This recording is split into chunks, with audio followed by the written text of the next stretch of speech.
একজন এমন আছে যার এক জোড়া জুতা দিয়ে 5 বছরও চলে যায়, যিনি নতুন করে জুতা কেনার শখ দেখে না, যিনি নতুন কাপড় কেনার ইচ্ছা যার অন্তরে জাগে না, উনি সন্তানদেরকে নতুন নতুন দিতে চায়। অনেক বাবারা আছেন ভিতরের জামাটার মধ্যে গেঞ্জিগুলা ফুটা ফুটা হয়ে গিয়েছে, কেনার তৌফিক থাকলেও কিনতে চায় না, বলে যে 2টা টাকাও যদি জমাতে পারি আমার ছেলে মেয়ের জন্য আমি কিছু ভালো করতে পারবো। এটার নাম বাবা। কথা বলেন ঠিক কিনা? জগৎকে বুঝতে দেয় না, শরীর লোড নেওয়ার ক্ষমতা নাই, তারপরও 50 বস্তা কেজি চাউল এখানে কাঁধের উপর নিয়ে রাখে। রোদের তাপ সহ্য হয় না, শরীর চলে না, যখন শরীর জবাব দিয়ে দেয় তখন মন থেকে শরীরকে শোনায়, তুই যদি থেমে যাস ঘরে তো বাজার যাবে না, তুই যদি থেমে যাস বাসা ভাড়ার বিল তো দেওয়া হবে না, তুই যদি আজকে থেমে যাস সন্তানের মুখে তো খাবার যাবে না। ওই চিন্তা করে করে ওভারলোড নিয়ে যিনি রোদের মধ্যে ঘাম জড়ায় জড়ায় ওভার পরিশ্রম করেন তিনিই আমাদের বাবা। কথা বলেন ঠিক কিনা? বাবাদের কষ্ট দেখা যায়, ওনারা দেখতে দেয়। এখানে অনেক আমার ভাই বোনেরা আছেন, মাইকের আওয়াজ শুনছেন হয়তো, যাদের মনের একটা ধারণা আমার বাবা আমাকে ভালোবাসে না, আমার বাবা আমাকে দেখতে পারে না।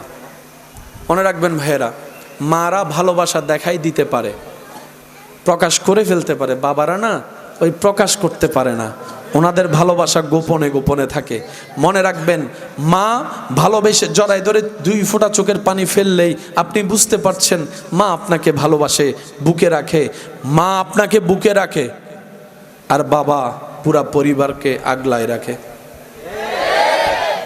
সুবহানাল্লাহ শুনি নাই? আরেকটু জোরে বলেন, আরেকটু জোরে বলেন। মা যদি ঘরের পিলার হয়, বাবা হচ্ছে ছাদ।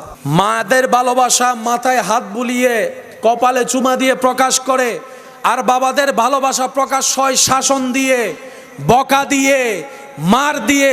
কারণ দুজনেই যদি নরম হয় সন্তান কখনো পড়তে বসবে, সেজন্য মা আদর দিয়ে আগলায় রাখে, বাবা শাসন দিয়ে সন্তানকে এলাকার মধ্যে, পরিবারের মধ্যে, পৃথিবীর মধ্যে টিকার ব্যবস্থা করে দেয়। মার আদরে সন্তান মাথার উপর উঠে, পড়তে চাই না, বাবার শাসনে সেই সন্তান নাম শুনলে পড়তে বসে যায়। সিস্টেমগুলো করে দিয়েছেন কে? সেজন্য এই জিনিসগুলোকে মাথায় রাখার চেষ্টা করতে হবে আমাদের। মাও ভালোবাসে মায়ের মতো, বাবাও ভালোবাসে বাবার মতো।